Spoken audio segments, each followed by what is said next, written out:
Saludar ahora a Atahualpa Blanchet, que está en Montevideo, en la República Oriental del Uruguay. ¿Cómo estás, Atahualpa? Buen día. Buen día, Cristian. Buen día a todas y todos que nos acompañan en este programa. Bueno, estamos con alegría de participar en el programa y un poco con un semblante de preocupación con relación al tema de la pandemia aquí en Uruguay y en nuestra región. Hoy leí en el diario del País algunas de restricciones que se habían producido en los últimos días, pero también leí con preocupación que hubo un accidente con un helicóptero que transportaba vacunas de Pfizer esta mañana. Sí, Cristian, desafortunadamente hubo un accidente con un cargamento de vacunas en el departamento de Rocha. Se está estimando ahora la cantidad, aproximadamente 800 dosis de la vacuna. Y bueno, en Brasil también ayer hubo un accidente con un camión que generó también una pérdida importante de la cantidad de vacunas, ¿no? El tema del transporte, ¿no? De la logística.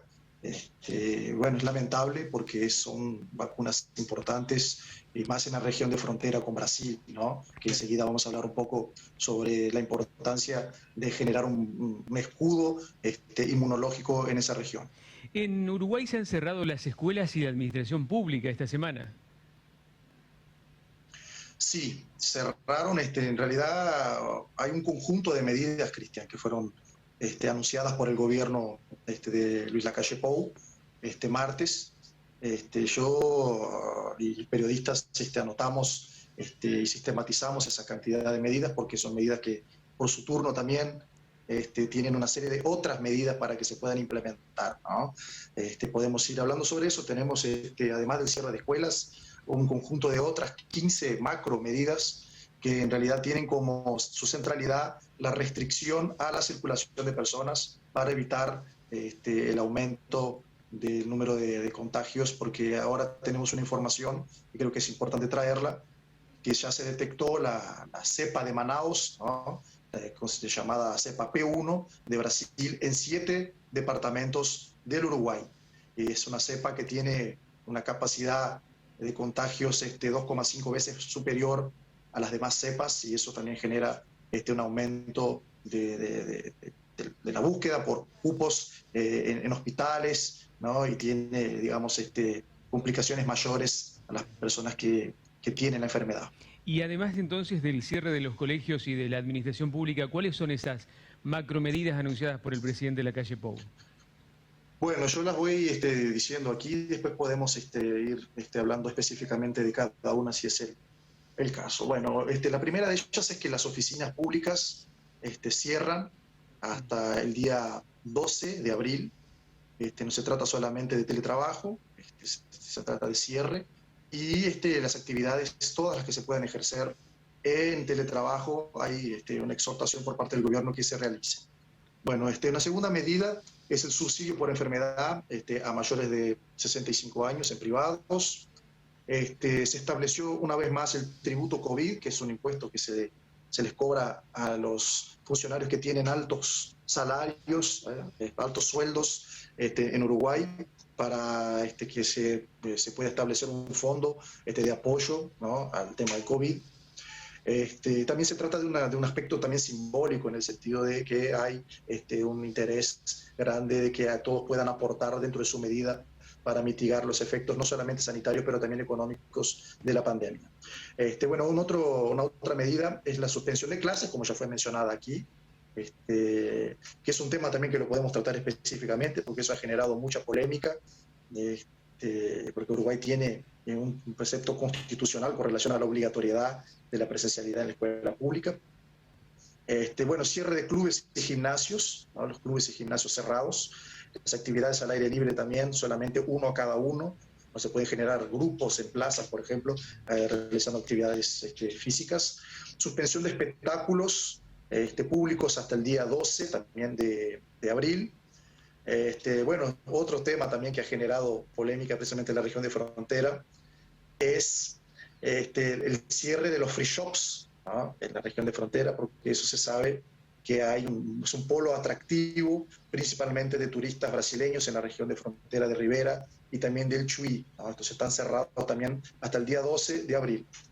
Otro tema también que ha generado polémica, es el tema de la disolución de aglomeraciones, ¿no? Es decir, si hay algún tipo de juntada, como se dice acá, ¿no?, en algún espacio público, el Ministerio del Interior está autorizado a tomar medidas para que se disperse, ¿no?, la multitud, ¿no?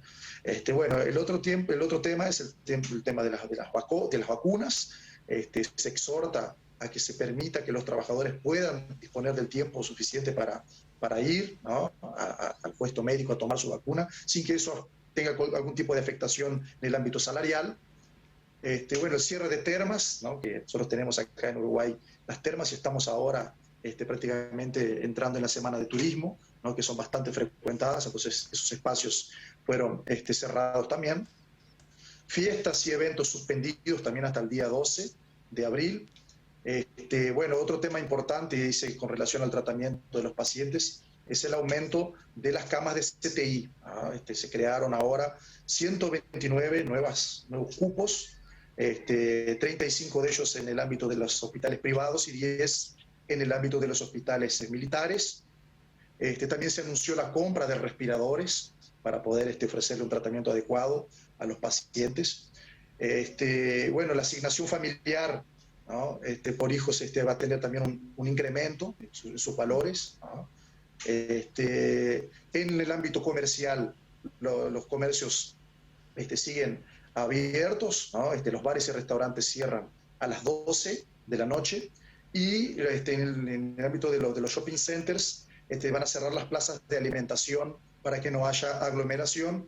Y ayer anunciaron que, por ejemplo, el shopping Montevideo, por ejemplo, va a abrir a las 12 y cerrar a las 8 de la noche, disminuyendo el tiempo de funcionamiento.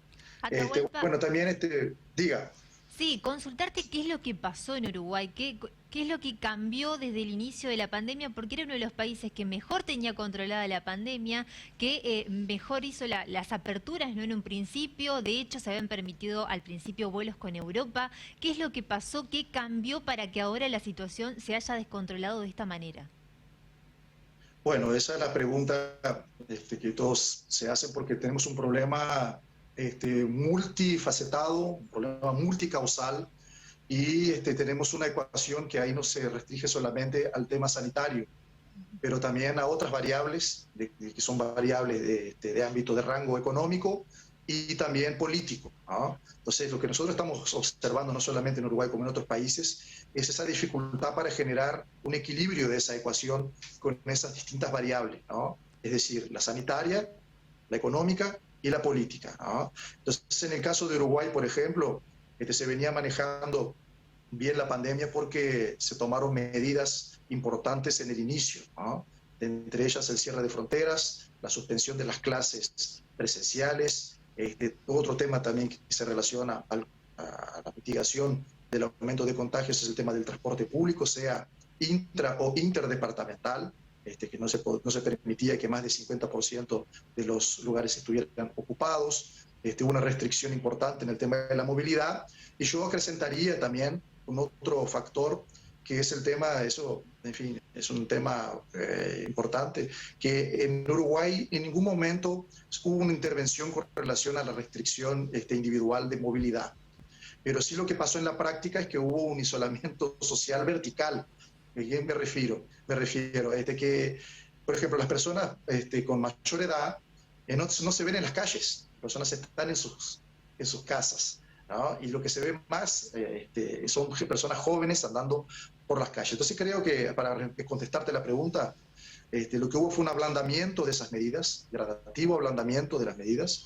Entonces las actividades presenciales volvieron a ser retomadas, las fronteras fueron reabiertas, los free shops funcionando, ahora en el inicio del mes de marzo las clases presenciales fueron retomadas, los bares funcionando, uno ve gente en los bares, se toman medidas, algunos protocolos, pero no ve la gente sin máscara andando por las calles. Entonces hay un poco de reacción tardía por parte del gobierno uruguayo, eso viene siendo bastante criticado, inclusive por un grupo que es el Grupo Asesor Científico Honorario, que es un grupo multidisciplinario científico, que ha exhortado al gobierno que se tomaran medidas con mayor antelación, y eso no fue realizado, y al mismo tiempo también está la responsabilidad de los individuos, ¿no? La responsabilidad social que cada uno tiene que tener. Entonces creo que está un poco relacionado a esos dos tiempos, un ablandamiento de las medidas por parte del gobierno, y también un poco de, ¿cómo se puede decir?, flexibilización de las actitudes por parte de los actores privados, de las Bien, personas. Atahualpa, te consulto. ¿Cómo han tomado los sectores que ahora no van a poder desempeñarse, ¿no?, laboralmente a estas restricciones que hay? Y también cómo el Estado, no sé si brindó alguna información acerca de una ayuda por este periodo que no van a poder trabajar. Bueno, ese es el tema central, ¿no? Nosotros en Uruguay, así como en la mayoría también de los países de la región, tenemos una polarización de rango político, ¿no? Entonces tenemos que evaluar hasta qué punto las críticas son de naturaleza más política y hasta qué punto son de naturaleza científica. Por eso hay diversos actores, ¿no?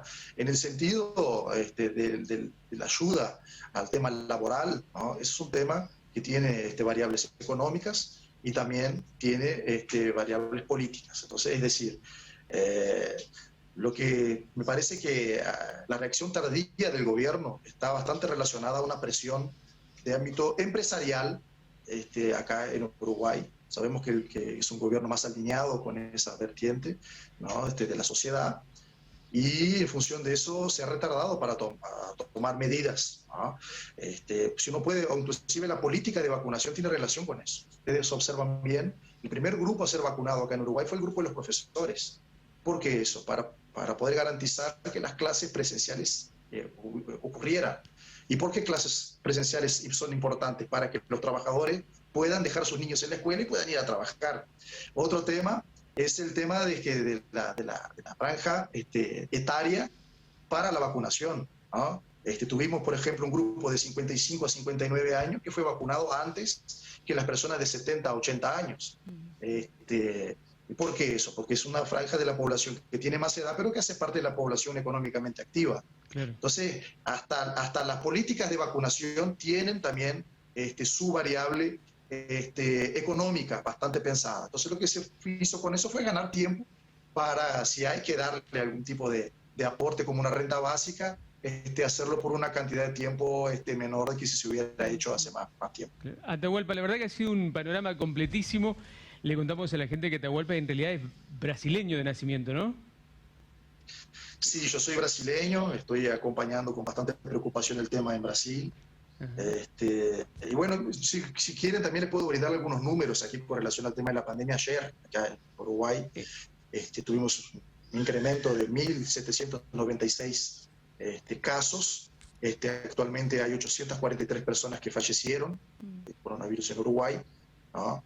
Y tenemos actualmente más de 15.000 personas cursando la enfermedad, 15.381 personas. Que son números que parecen bajos para un país como la Argentina, pero son altos para un paísito como el Uruguay. Atahualpa, muchísimas gracias como siempre por esta gentileza. Mañana es el aniversario del Mercosur, mañana 26, cumple 30 años el Mercosur, así que está bueno poder hablar también anticipadamente de esto. Te agradecemos la gentileza y vamos a volver a charlar seguramente pronto, ojalá que con mejores noticias, ¿eh? Muchísimas gracias, Cristian.